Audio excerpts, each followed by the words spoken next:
kami ngayon eh, kasi Christmas. So yun, ano pa rin, alaga pa rin sa katawan, hindi pwede yung magsaya-saya muna. So talagang yun namin yung Meralco talaga eh, pinagandaan namin. So yun, maganda naman yung resulta.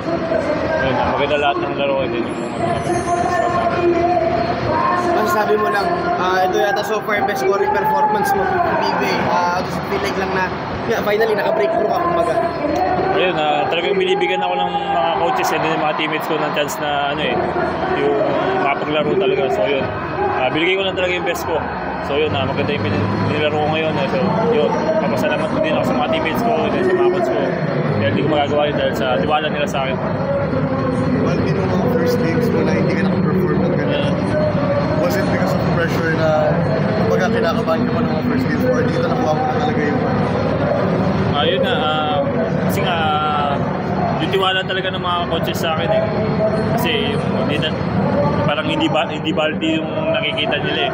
So yun, talagang pinagtrabahoan ko talaga, yun, talagang trabaho lang talaga ako sa loob, ginamit ako.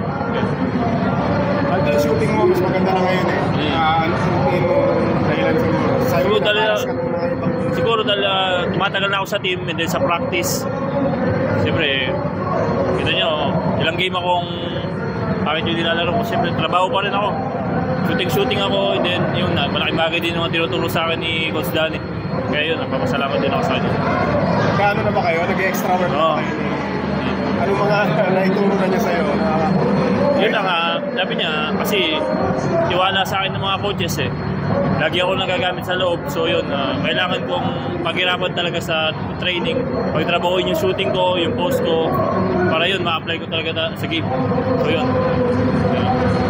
Hindi mo kalaro sa Christmas, may ano ka, parang, kumusta naman, naglaro ka ng Pasko, naglaro ka ng araw na yun usually, siyempre, kain na, party.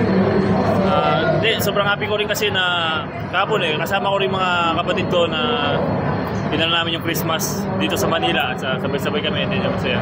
Hindi nanonood pa sila yun, kaya confident talaga ako. Nandun pa sila sa crowd? Oo, nanonood sila. Kaya pa mas motivate mo kayo. Kasi madalang na kami magsama-sama eh. Thanks, Buddy.